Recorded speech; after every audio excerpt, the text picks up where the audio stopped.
आखिर क्या कारण था कि भगवान श्री कृष्ण के होते हुए भी धृतराष्ट्र के पुत्र एवं कर्ण देवी द्रौपदी का इतना बड़ा अपमान करने में सफल हो गए? क्यों भगवान श्री कृष्ण वहां नहीं आए, अपनी सखी को उन सबसे बचाया नहीं? क्या कारण था इसका? आइए जानते हैं विस्तार से श्री कृष्ण और द्रौपदी के बीच हुए इस महान संवाद से।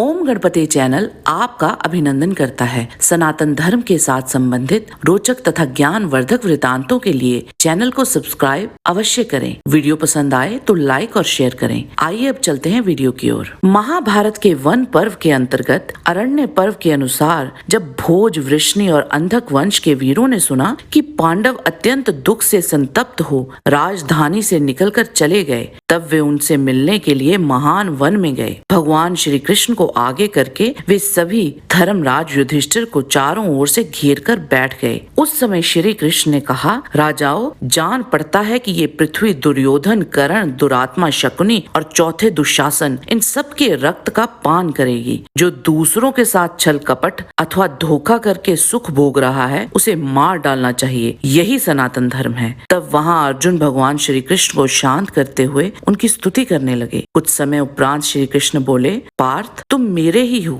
मैं तुम्हारा हूँ।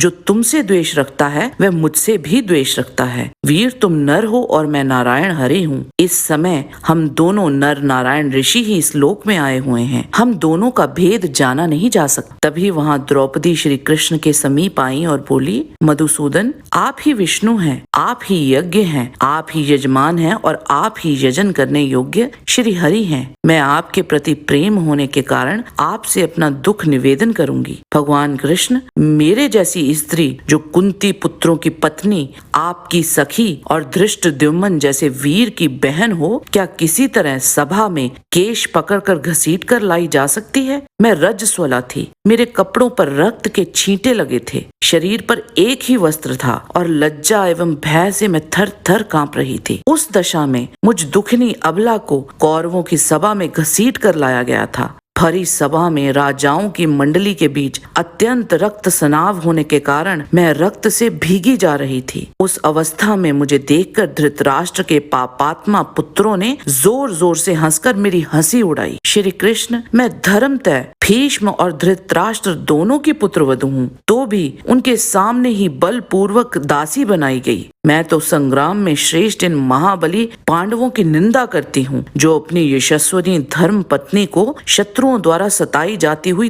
देख रहे थे। जनार्दन, भीमसेन के बल को धिक्कार है, अर्जुन के गांडीव धनुष को भी धिक्कार है, जो उन नराधर्मों द्वारा मुझे अपमानित होती देखकर भी सहन करते रहे। निर्बल पति भी अपनी पत्नी की रक्षा करते हैं, किंतु इन्हीं पांडवों ने मुझ शरणागत अबला पर तनिक भी दया नहीं की। इन 5 पतियों से उत्पन्न हुए मेरे महाबली 5 पुत्र हैं। उनकी देखभाल के लिए भी मेरी रक्षा आवश्यक थी, तो भी ये मेरी रक्षा ना कर सके। इन पर धिक्कार है, क्योंकि दुर्योधन इतना बड़ा अत्याचार करके भी 2 घड़ी जीवित रह रहा है। मधुसूदन श्री कृष्ण, मैं श्रेष्ठ और सती साध्वी होते हुए भी इन 5 पांडवों के देखते देखते केश पकड़कर घसीटी गई। ऐसा कहकर द्रौपदी हाथ से अपना मुंह ढककर फूट फूट कर रोने लगी। द्रौपदी आंसू पोंछते हुए आंसू भरे कंठ से बोली, मधुसूदन, मेरे लिए ना पति है, ना पुत्र है, ना बांधव है, ना भाई है, ना पिता है और ना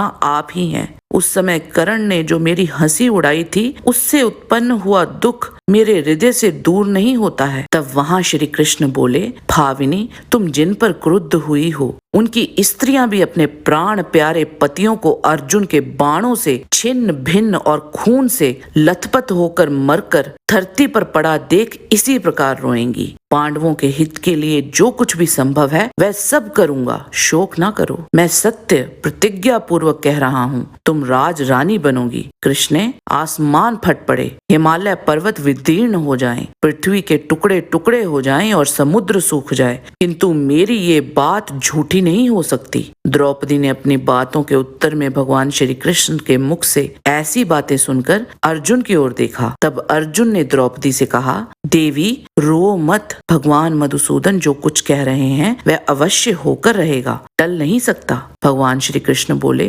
राजन, यदि मैं पहले द्वारका में या उसके निकट होता तो आप इस भारी संकट में नहीं पड़ते। वहाँ युधिष्ठिर ने श्री कृष्ण से पूछा, जब यहाँ द्वित क्रीड़ा का आयोजन हो रहा था उस समय तुम द्वारका में क्यों अनुपस्थित रहे? श्री कृष्ण ने कहा, भूषण, मैं उन दिनों शाल्व के सौभ नामक नगराकार विमान को नष्ट करने के लिए गया हुआ था। इसका क्या कारण था वह भी बतलाता हूँ। सौभ विमान का स्वामी शाल्व संग्राम भूमि में मेरे युद्ध की इच्छा रखकर चारों ओर दौड़ता और सबसे यही पूछता था, वह कहाँ है? राजन, साथ ही वह यह भी कहता था, आज उस नीच पापाचारी और विश्वासघाती कृष्ण को शिशुपाल वध के अमर्ष के कारण मैं यमलोक भेज दूंगा। उस पापी ने मेरे भाई राजा शिशुपाल को मार गिराया है, अतः मैं उसका वध करूंगा। द्वारका जाने पर मैंने वह सब कुछ सुना, तब मेरा मन भी रोष से व्याकुल हो उठा। राजन, फिर मन ही मन निश्चय करके मैंने शाल्व के वध का विचार किया। कुरुप्रवर, उसने अनर्थ देश में जो महान संहार मचा रखा था वह मुझ पर जो आक्षेप करता था तथा उस पापाचारी का घमंड जो बहुत बढ़ गया था, वह सब सोचकर मैं सौभ नगर का नाश करने के लिए प्रस्थित हुआ। वहाँ सोम निवासी दानवों के साथ 2 घड़ी तक मेरा युद्ध हुआ और मैंने सबको वश में करके पृथ्वी पर मार गिराया। महाबाहो, यही कार्य उपस्थित हो गया था जिससे मैं उस समय ना आ सका। लौटकर ज्यों ही सुना कि हस्तिनापुर में दुर्योधन की उदंडता के कारण जुआ खेला गया और पांडव उसमें अपना सब कुछ हार कर वन को चले गए, तब अत्यंत दुख में पड़े हुए आप लोगों को देखने के लिए मैं तुरंत यहाँ चला आया। आज के वीडियो में बस इतना ही। आशा करते हैं कि आपको आज का वीडियो पसंद आया होगा। इसे लाइक अवश्य करें। जाने से पहले चैनल को सब्सक्राइब करेंगे तो हमें बहुत खुशी होगी। आपसे फिर मिलते हैं एक और रोचक वीडियो के साथ। परमात्मा से आपके लिए कामना के साथ आपको हमारा विनम्र नमस्कार।